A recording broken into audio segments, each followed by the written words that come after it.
Friends, welcome back to our channel పట్నం all in వన్కి స్వాగతం అండి.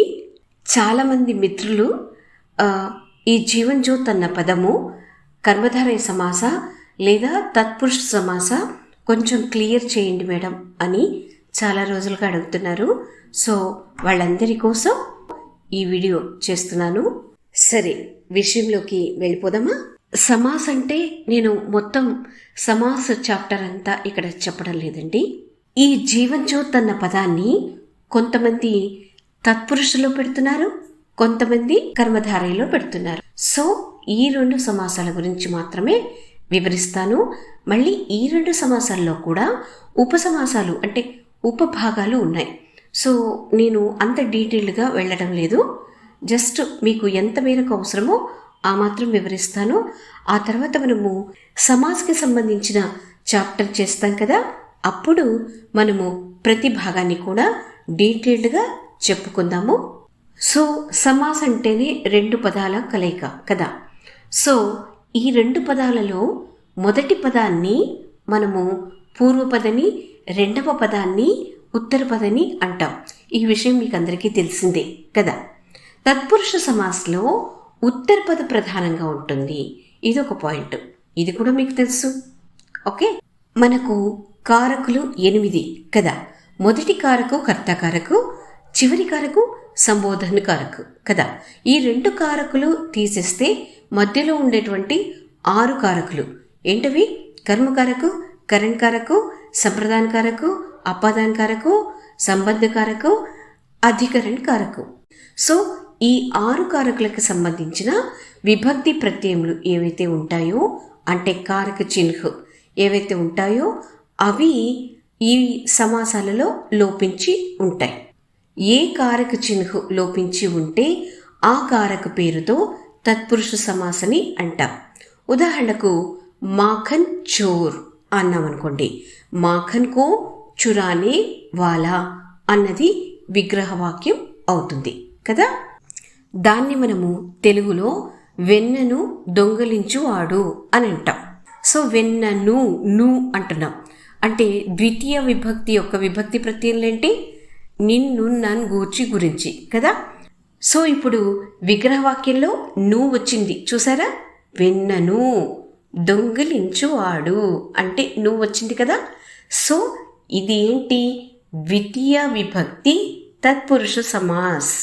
ఇది తెలుగులో. ఓకే, రెండవ కారక ఏంటి హిందీలో? కర్మకారక్. కర్మకారక చిహ్న ఏంటి? కో. సో ఇక్కడ విగ్రహవాక్యంలో ఏమొచ్చింది? మాఖన్ కో చురానీ వాలా అని వచ్చింది. అంటే కో అన్నది కర్మకారక చిహ్న కదా. అప్పుడు ఈ సమాసాన్ని ఏమంటాం? కర్మకారక తత్పురుష సమాసని అంటాం. ఓకే, ఆపు బీతి అని ఒక పదం ఉంది. ఆపు పర్ బీతి అంటే పర్ అని వచ్చింది కదా. సో పర్ అంటే అధికరణ కారక చిహ్న కాబట్టి దాన్ని ఏమంటాం? అధికరణ కారకు తత్పురుష సమాసని అంటాం. సో అట్లా ఏ కారక చిహ్న లోపించి ఉంటే ఆ కారక చిహ్న విగ్రహవాక్యం తీసినప్పుడు వస్తుంది. ఓకే, అప్పుడు ఆ కారక పేరుతో తత్పురుష సమాసని అంటాం. ఓకే, ఇది క్లియర్ కదా. సో ఇప్పుడు మనము ముఖ్యంగా చెప్పుకోవాల్సినటువంటి సమాస్ ఏది? సంబంధకారకు తత్పురుష సమాస్. ఎందుకంటే జీవన్ కి జ్యోతి అన్నాం. కి అంటే సంబంధకారకి కదా. మరి ఆ సంబంధకారక తత్పురుష సమాస్కి సంబంధించిన ఉదాహరణలు ఇక్కడ కొన్ని ఇస్తున్నాను, వాటిని ఒకసారి గమనించండి. గంగా తట్, గంగా కా తట్ విగ్రహవాక్యం.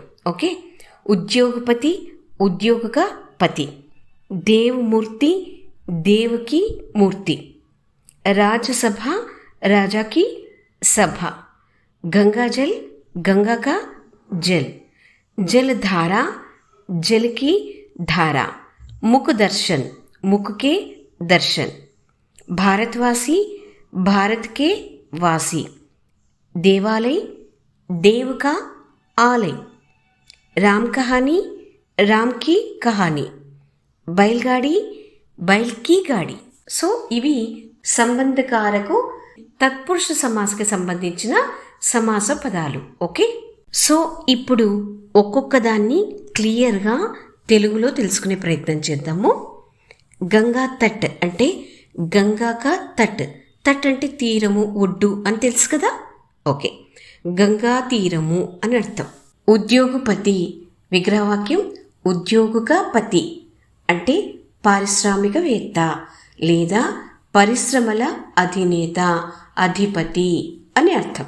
ఓకే, అలాగే దేవుమూర్తి, దేవుకి మూర్తి, దేవుడి యొక్క విగ్రహం. ఓకే, సో రాజసభ, రాజు యొక్క సభ. గంగాజల్, గంగ యొక్క జలము, గంగాజలము. అలాగే జలధార, జలకీ ధార అంటే నీటి యొక్క ధార. ముఖ దర్శన్, ముఖుకే దర్శన్ అంటే ముఖ దర్శనము. అలాగే భారతవాసి, భారత్కే వాసి అంటే భారతదేశం యొక్క ప్రజ అని అర్థం కదా. సో అలాగే దేవాలయ్, దేవుక ఆలయ్ దేవుడి యొక్క గుడి.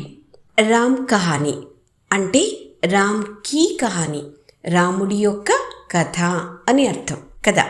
అలాగే బైల్గాడి, బైల్ కీ గాడి అంటే ఎద్దుల బండి. ఓకే, ఇవన్నీ కూడా మనము చూడగలిగేటువంటి రూపాలు కదా. అంటే గంగా తట్ అంటే గంగా నది ఒడ్డు, ఒడ్డు మనకు కనిపిస్తుంది కదా.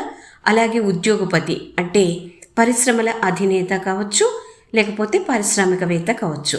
ఓకే, ఎవరైనా కానీ మనకు కనిపిస్తారు కదా. అలాగే దేవుమూర్తి అంటే దేవుడి విగ్రహం కనిపిస్తుంది మనకు. జలధార, నీటి ధార కనిపిస్తుంది.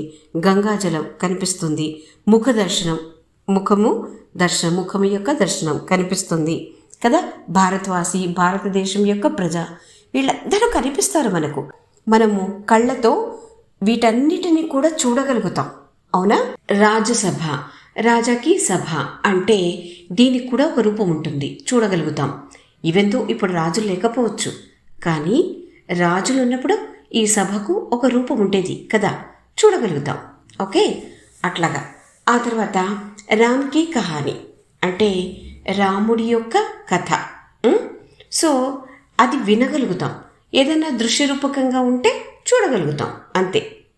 సంబంధకారకు తత్పురుష సమాస పదాలలో సొంతం అన్న భావం కనిపిస్తుంది.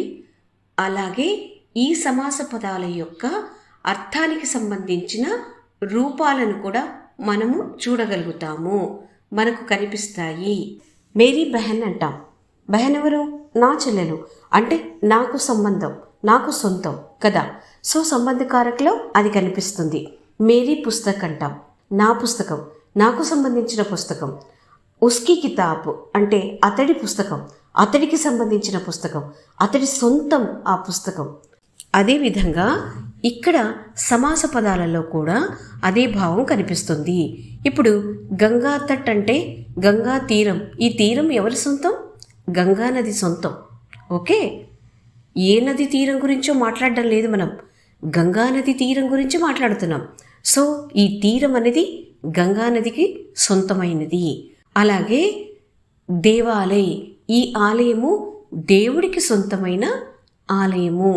సో ఈ సొంతం అన్న భావము సంబంధకారకు తత్పురుష సమాస్లో మనకు కనిపిస్తుంది. ఇవే కాదు, సంబంధకారకు తత్పురుష సమాస్కి సంబంధించిన ఇంకా వేరే పదాలను కూడా తీసుకుని మీరు గమనించండి, మీకే అర్థమవుతుంది. ఓకే, సో ఇప్పుడు అందరూ చెప్పేటువంటి పదము ఏది? జీవన్ జ్యోత్. దాన్ని ఇక్కడ రాద్దాం, జీవన్ జ్యోత్. దీని విగ్రహవాక్యం ఏమంటున్నారు? జీవన్కి జ్యోతి అంటున్నారు కదా. రాసేద్దాం, జీవన్కి జ్యోతి.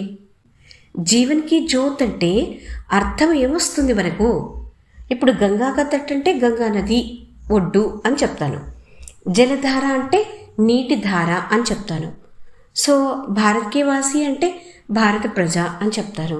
సో పైన నేను చెప్పినటువంటి సమాస పదాలన్నింటికీ కూడా విగ్రహవాక్యం చెప్పాను, అంటే అర్థము. విగ్రహవాక్యం అంటే ఏదో కాదండి, అర్థమే విగ్రహవాక్యం. ఓకే, తర్వాత రెండు పదాల మధ్యలో సొంతం అన్న భావం కూడా మనకు తెలుస్తుంది అని చెప్పాను. సో వాటన్నిటిని మనం చూడగలుగుతాం అని కూడా చెప్పాను కదా. సో ఈ లక్షణాలన్నీ జీవన్ జ్యోత్ అన్న పదంలో కనిపిస్తాయా అంటే జీవన్ జ్యోత్ అన్న పదానికి అర్థం చెప్పాలి, జీవన్ జ్యోత్ ఈ రెండు పదాల మధ్యలో ఉండేటువంటి సంబంధము చెప్పాలి. అలాగే ఈ జీవన్ జ్యోతును మనం చూడగలుగుతామా అనేదానికి కూడా సమాధానం చెప్పాలి. ఎవరు అంటే దీన్ని ఎవరైతే సంబంధకారక తత్పురుష సమాస్లో పెట్టారో వాళ్ళే.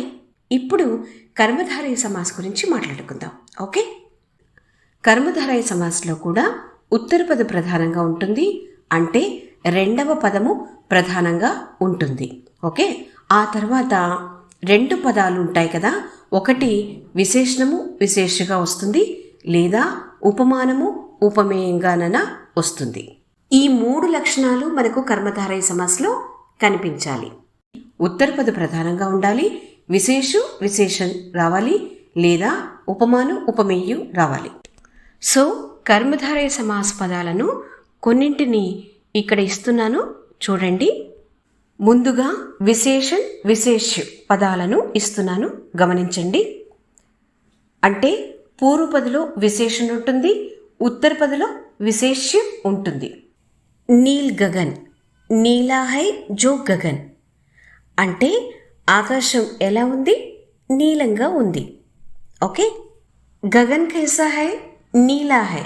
यहाँ पर गगन जो है विशेष्य है और नीला जो है वो विशेषण है. పీతాంబర్, పీలా హై జో అంబర్. అంబర్ అంటే వస్త్రము అని అర్థం వస్తుంది. పీలా అంటే పసుపు, తెలుసు కదా, పసుపు పచ్చని వస్త్రములు అని అర్థం. ఓకే, సో పీలా అనేది విశేషణం, అంబర్ అనేది విశేష్యం.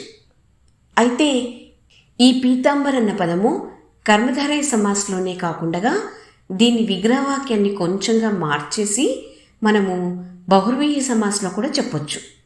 సో అది ఎలాగో నేను బహుర్వీహి సమాస్ చెప్పినప్పుడు చెప్తాను. అలాగే కాలా పాని, పాని అనేది విశేష్యం, కాలా అనేది విశేషణం. నీళ్ళు ఎలా ఉన్నాయి, కాలా అంటే నలుపుగా ఉన్నాయి. సో మహాదేవ్, మహాన్ హై జో దేవ్, దేవ్ విశేష్య, మహాన్ అనేది విశేషం. నీల్ కమల్, నీలా హై జో కమల్, కమల్ ఎలా ఉంది, నీలంగా ఉంది. సో కమల్ అనేది విశేషం, నీల్ అన్నది విశేషం. మహారాణి, మహాన్ హై జో రాణి, రాణి అన్నది ఇక్కడ విశేష్యం, మహాన్ అన్నది విశేషం. కర్మధారయ సమాస్లో ఉపమానం ఉపమేయ అనేది కూడా వస్తుంది అని చెప్పాను కదా. దానికి సంబంధించిన సమాస పదాలను ఇక్కడ ఇస్తున్నాను చూడండి. చంద్రముఖ్, చంద్రకే సమాన్ ముఖ్. కమల్ నయన్, కమల్కే సమాన్ నయన్. మృగ్ నయన్, మృగ్కే సమాన్ నయన్. కనకలత, కనకకే సమాన్ లత. ప్రాణప్రియ, ప్రాణంకే సమాన్ ప్రియ. చంద్రముఖ్ అంటే ముఖము చంద్రుడిలాగా ఉంది అని అర్థం. చంద్రుడు ఉపమానమైతే ముఖము ఉపమేయం. ఓకే, సో అలాగే కమల్ నయన్, నయన్ అంటే కళ్ళు, కమల్ అంటే తామర పూలు, అంటే తామర రేకుల్లాంటి కళ్ళు అని అర్థం. కళ్ళని తామర రేకులతో పోల్చారు. కమల్ అనేది ఇక్కడ ఉపమాను, నయన్ అనేది ఉపమేయి. అట్లాగే మృగ నయన్, నయన్ అంటే కళ్ళు, మృగ అంటే జింక. సో ఈ కళ్ళను జింక కళ్ళతో పోల్చారు. జింకతో కాదండి, జింక కళ్ళతో. ఓకే, జింక కళ్ళ లాంటి కళ్ళు ఉండే వాళ్ళని మృగనయని అంటారు. మృగనయని అన్న పేరు మీకు గుర్తొచ్చిందా? బృందావన్ లాల్ వర్మ రాసినటువంటి ఫేమస్ నావల్ ఉంది కదా, హిస్టారికల్ నావల్. గ్వాలియర్ రాజు మాన్ సింగ్ తోమరు ఆయన ప్రేమించి పెళ్లి చేసుకున్నటువంటి రాణి మృగనయని. సో ఆ కథ గుర్తొస్తుందా మీకు? అది మృగనయని అంటే అదనమాట. జింక కళ్ళ లాంటి కళ్ళు కలిగిన స్త్రీని మృగనయని అంటారు.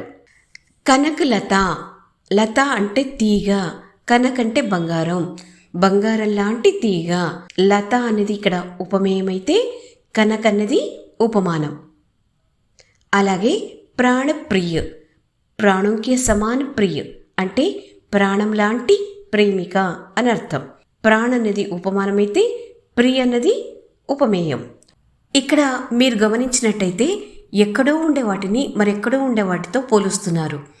భూమిపైన ఉండేటువంటి ముఖాన్ని ఆకాశంలో ఉండే చంద్రుడితో పోలుస్తున్నారు. చూడండి, చంద్రముఖ్ అంటే ఏంటి? చంద్రుడి లాంటి ముఖము కదా.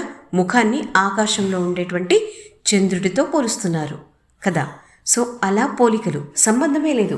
ఎక్కడో ఆకాశంలో చంద్రుడు, భూమి మీద ముఖం. ఓకే, ఎక్కడో తామర పూలు, ఎక్కడో కళ్ళు, ఎక్కడో జింక, ఎక్కడో కళ్ళు. సో వీటి మధ్య ఎంత బాగా పోలికను పోల్చారు చూడండి కవులు కదా. సో ఇందాక మనము విశేషను విశేషు వచ్చిన పదాలను చూసాం కదా. అలాగే ఉపమాను ఉపమేయు వచ్చిన పదాలను చూసాం కదా. ఇవి అటు ఇటుగా కూడా మారచ్చు. అంటే ఫస్ట్ విశేషు వచ్చి తర్వాత విశేషం రావచ్చు. అలాగే ఫస్ట్ ఉపమేయ వచ్చి తర్వాత ఉపమాను కూడా రావచ్చు. సో ఇప్పుడు ఉపమేయ ఉపమాను పదాలను చూద్దాము. విద్యాధన్, విద్యారూపి ధన్ అంటే విద్య అనేది ధనము అని అర్థం. విద్య అనేది ఉపమేయ అయితే ధనము అనేది ఉపమానం. విద్యను ధనముతో పోల్చారు. ఓకే, అలాగే వచనామృత్, వచన్ రూపి అమృత్. వచన్ అంటే మాటలు కదా. వచనము అనేది అమృతము, మాటలు అనేది అమృతము అని అర్థం. ఇక్కడ వచన అనేది ఉపమేయ అయితే అమృత్ అనేది ఉపమానం. ఓకే, అలాగే క్రోధాగ్ని, క్రోధ్ రూపి అగ్ని, కోపము అనేది అగ్ని అని అర్థం. అలాగే గురుదేవు, గురు రూపి దేవు అంటే గురువు అనేది దేవుడు. గురువు ఉపమేయ అయితే దేవుడు ఉపమానం. ఓకే, గురువుని దేవుడితో పోల్చారు. అలాగే బుద్ధి బల్, బుద్ధి రూపి బల్ అంటే బుద్ధి అనేది బలము. సో బుద్ధిని బలముతో పోల్చారు. బుద్ధి ఉపమేయ అయితే బలం ఉపమానం. ఇప్పుడు మనము అన్ని సమాసాల గురించి మాట్లాడుకున్నాం కదా.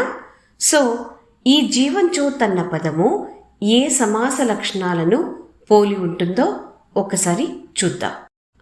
ముందుగా సంబంధకారకు తత్పురుష సమాస లక్షణాలను చూద్దాం. దానికి సంబంధించి గంగాజల్ అన్న పదాన్ని ఉదాహరణగా తీసుకుంటున్నాను. గంగా జల్, గంగాక జల్. గంగా అంటే నది, జల్ అంటే నీరు. ఆ నది యొక్క నీటినే గంగాజల్ అని అంటాం కదా. సో గంగా నీళ్ళు అని అర్థం. ఆ నది సొంతమైన నీళ్ళు. ఓకే, ఇప్పుడు జీవన్ జ్యోతి తీద్దాం. జీవన్ కి జ్యోత్ కదా. జీవనం అంటే ఏంటి? జీవనం. ఓకే, జ్యోత్ అంటే వెలుగు లేదా దీపం. సో ఇప్పుడు ఈ వెలుగుకి జీవనానికి ఏమిటి సంబంధం? గంగకు నీళ్లకు సంబంధం చెప్పాను. ఆ విధంగా జీవనానికి లేదా జీవితానికి, వెలుగుకి లేదా దీపానికి ఏంటి సంబంధం? ఓకే, అక్కడైతే నాకేం సంబంధం కనిపించడం లేదు. ఆ తర్వాత గంగాజలం నా కంటికి కనిపిస్తుంది, మనం చూడగలుగుతాం. ఇప్పుడు జీవన్ జ్యోతిని మనం చూడగలుగుతామా? లేదు, చూడలేం. కాబట్టి దీనికి సంబంధకారక తత్పురుష సమాస లక్షణాలు ఏమాత్రం లేవు. ఇది క్లియర్. ఓకే, ఇప్పుడు కర్మధారయ సమాసం చూద్దాం. కర్మధారయ సమాసంలో 3 విధాలుగా చెప్పాను నేను కదా. 1 విశేషణు విశేషు, 2 ఉపమాను ఉపమేయ, 3 ఉపమేయ ఉపమాను. ఆ విధంగా చెప్పాను కదా. సో ఫస్ట్ విశేషణు విశేషకు సంబంధించిన ఒక ఉదాహరణ తీసుకుందాం. నీల గగన్. సో జీవన్ జ్యోతి, నీలా హై జో గగన్, విగ్రహవాక్యం. జీవన్ హై జో జ్యోతి వస్తుందా? ఎందుకు అనంటే నీల్ అనేది అక్కడ విశేషణము, గగన్ అనేది సంజ్ఞ. ఈ సంజ్ఞ యొక్క విశేషణం చెప్తుంది కాబట్టి దాని విశేషణం అన్నాం, దీన్ని విశేషణం. కాబట్టి ఇక్కడ జీవన్ అన్న సంజ్ఞానే, జ్యోత్ అన్న సంజ్ఞానే. కాబట్టి రెండు సంజ్ఞాలే, విశేషణం లేదు ఇక్కడ. సో ఈ విశేషణం, విశేషకు సంబంధించిన లక్షణాలు జీవన్ జ్యోత్ అన్న పదానికి లేవు. ఇప్పుడు ఉపమాను ఉపమేయు చూద్దాం. దీనికి సంబంధించిన ఒక ఉదాహరణ, చంద్రముఖ్ అన్న పదాన్ని తీసుకుంటున్నాను. చంద్రకే సమాను ముఖు అంటే చంద్రబింబం లాంటి ముఖము. ముఖాన్ని చంద్రుడితో పోల్చారు. అదేవిధంగా జీవన్ జ్యోత్ అన్న పదం తీసుకుందాం. జీవన్ కే సమాన్ జ్యోతి అని వస్తుంది. అప్పుడు అది తప్పు కదా, ఎందుకంటే జీవనం లాంటి జ్యోతి అనకూడదు, జ్యోతి లాంటి జీవనం అని రావాలి. కానీ అది ఇక్కడ రాదు, ఎందుకంటే ఇక్కడ జీవన్ అనేది ఉపమేయ, జ్యోతి అనేది ఉపమానం. సో ఈ ఉపమాను ఉపమేయ లక్షణాలు కూడా లేవు. మిగిలిందేంటి? ఉపమేయ ఉపమానం. సో దీనికి సంబంధించిన ఒక ఉదాహరణ చూద్దాం. విద్యాధన్, విద్యారూపి ధన్. అలాగే జీవన్ జ్యోత్, విద్య అనేది ధనము. అలాగే జీవితం అనేది జ్యోతి. జీవితాన్ని జ్యోతితో పోల్చారు. జ్యోతిని జీవితంతో కాదు, జీవితాన్ని జ్యోతితో పోల్చారు. సో జ్యోతి అనేది ఇక్కడ ఉపమానం, జీవన్ అనేది ఉపమేయ. సో ఇది ఉపమేయ ఉపమానం ఉండేటువంటి కర్మధారయ సమాసం. ఈ కర్మధారయ సమాసంలో కూడా విశేషలో విగ్రహ వాక్యాలు, అలాగే ఉపమాను ఉపమేయులో విగ్రహ వాక్యాలు, అలాగే ఉపమేయి ఉపమానంలో విగ్రహ వాక్యాలు చేంజ్ అవుతూ ఉంటాయి. ఈ విషయాన్ని మీరు గమనించి ఉంటారు కదా. సమాస పదాలను మనము ఏ సందర్భంలో ఏ అర్థంలో వాడామో అన్నదాన్ని బట్టి ఆ విగ్రహ వాక్యం వస్తుంది. ఓకే, ఇది ఇలానే రావాలి అన్నది అన్నింటికీ రూలు వర్తించదు.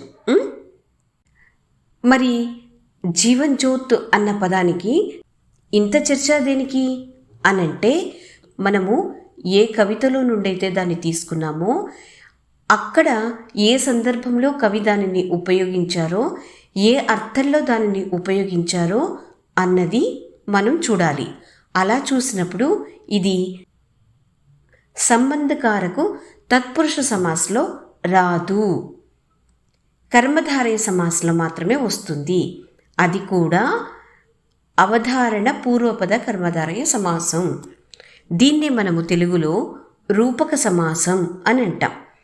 జీవనం అనేది జ్యోతి అని అర్థం అక్కడ. ఓకే, ఈ జీవన్ జ్యోత్ అన్న పదాన్ని హం భారత్వాసి అనే కవితలో నుండి మనం తీసుకున్నాం కదా.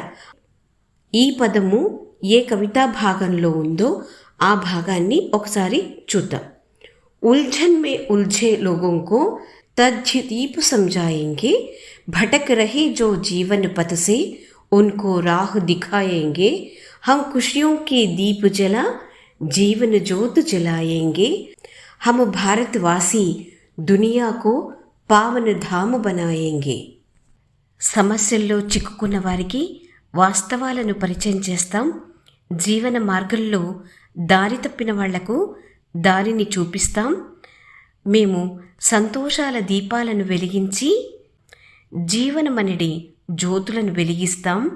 మేము భారతీయులం ప్రపంచాన్నంతా పావన ప్రదేశంగా, అంటే పవిత్రమైన ప్రదేశంగా మారుస్తాం అంటున్నాడు కవి. జ్యోతి యొక్క లక్షణం ఏంటి?